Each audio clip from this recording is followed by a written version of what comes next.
చరిత్రను చూసినప్పుడు కొన్నిసార్లు మనకు సమాధానాల కన్నా ప్రశ్నలే ఎక్కువ తారసపడతాయి కదూ.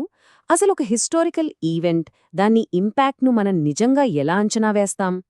సరే, ఈ ప్రశ్నకు సమాధానం వెతుక్కుంటూ మన భారత స్వాతంత్ర్య సంగ్రామానికి సంబంధించిన ఒక 3 ఇంట్రెస్టింగ్ పజిల్స్ను ఇప్పుడు విశ్లేషిద్దాం. ఆలోచించండి. ఒక సైన్యం యుద్ధరంగంలో ఘోరంగా ఓడిపోయి రాజనీతిగా ఎలా గెలుస్తుంది? వినడానికి వింతగా ఉంది కదా. ఈ ప్రశ్నే మనల్ని మన మొదటి అంశంలోకి తీసుకువెళ్తుంది, ఆజాద్ హింద్ ఫౌజ్ అంటే ఇండియన్ నేషనల్ ఆర్మీ కథలోకి. ఇండియన్ నేషనల్ ఆర్మీ అంటే INA.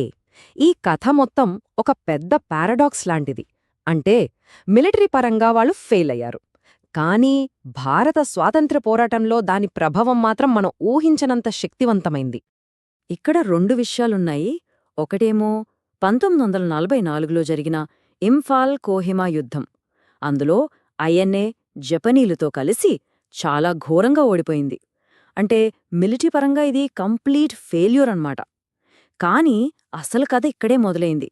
యుద్ధం తర్వాత జరిగిన కొన్ని సంఘటనలు మొత్తం సీన్ను మార్చేశాయి. ఇంతకీ ఈ ఓటమే ఒక ఊహించని పొలిటికల్ విక్టరీకి ఎలా దారితీసిందో ఇప్పుడు చూద్దాం. బ్రిటిష్ వాళ్లు చేసిన ఒకే ఒక పెద్ద తప్పు ఏంటంటే, పట్టుబడిన INA ఆఫీసర్లను ఢిల్లీలోని ఎర్రకోటలో అందరి ముందు విచారించడం.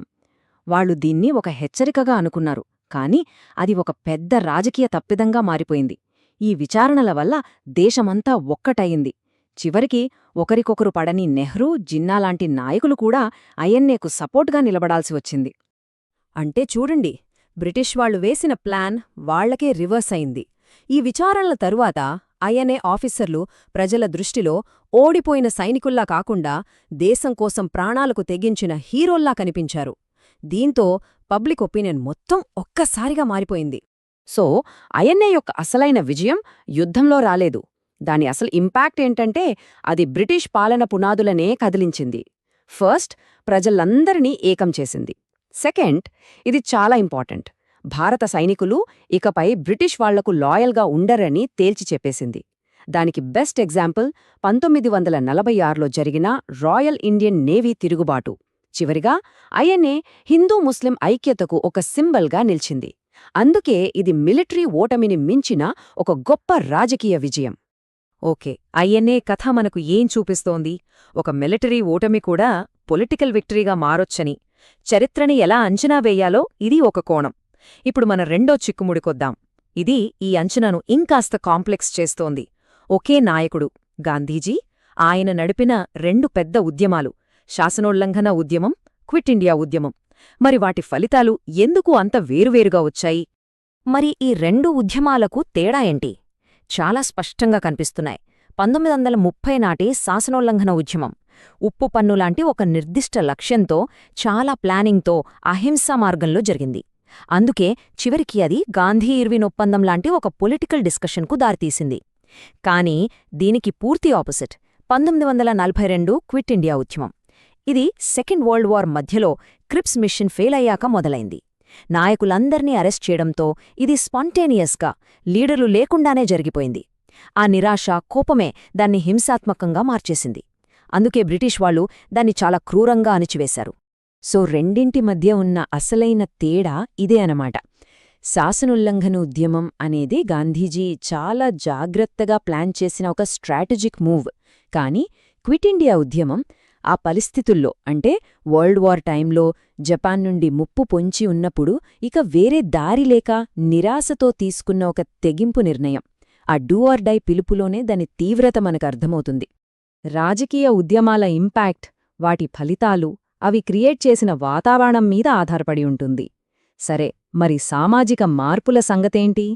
ఇది మనల్ని మన చివరి 3వ పజిల్కి తీసుకువస్తుంది. ఒక సోషల్ రీఫార్మ్ మూమెంట్ యొక్క నిజమైన లాంగ్ టర్మ్ ప్రభావాన్ని మనం అసలు ఎలా కొలవగలం?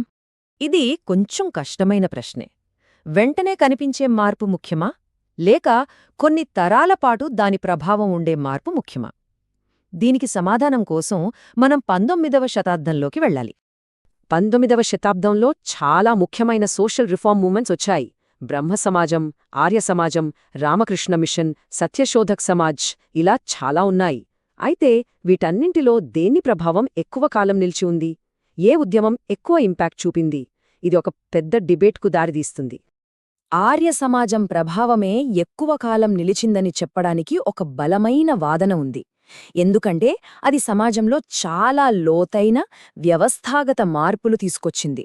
ముఖ్యంగా వాళ్లు స్థాపించిన విద్యా సంస్థలు, డిఏవి స్కూల్స్, అవి ఇప్పటికీ పనిచేస్తున్నాయి. అలాగే భాష, కుల వ్యవస్థపై విమర్శ, ఇంకా నేషనలిజం ఐడియాలను వ్యాప్తి చేయడంలో దాని పాత్ర చాలా పెద్దది.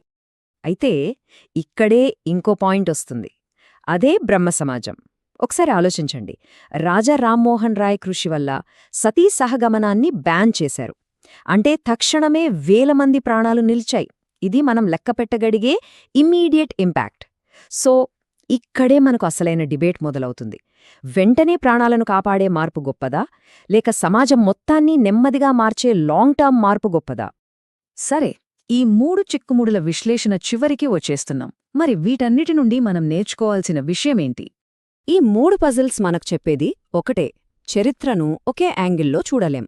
ఒక చారిత్రక సంఘటన ప్రభావాన్ని అంచనా వెయ్యాలంటే మిలిటరీ ఫలితాలు మాత్రమే కాదు, దాని రాజకీయ పరిణామాలు చూడాలి. ఉద్యమాల స్వభావాన్ని, ఆనాటి పరిస్థితులను బట్టి అర్థం చేసుకోవాలి. ఇక సామాజిక మార్పుల విషయానికొస్తే తక్షణ ఫలితాలు, లాంగ్ టర్మ్ మార్పులు రెండింటినీ మనం పరిగణనలోకి తీసుకోవాలి. కాబట్టి ఈ చివరి ప్రశ్నతో ముగిద్దాం. మనం గతాన్ని, వర్తమానాన్ని కూడా ఎలా అంచనా వెయ్యాలి? ఒకరి వారసత్వాన్ని వాళ్లు తెచ్చిన తక్షణ మార్పుల ద్వారా కొలవాలా, లేక వాళ్లు సృష్టించిన దీర్ఘకాలిక వ్యవస్థాగత మార్పుల ద్వారా కొలవాలా? దీని గురించి ఆలోచించండి.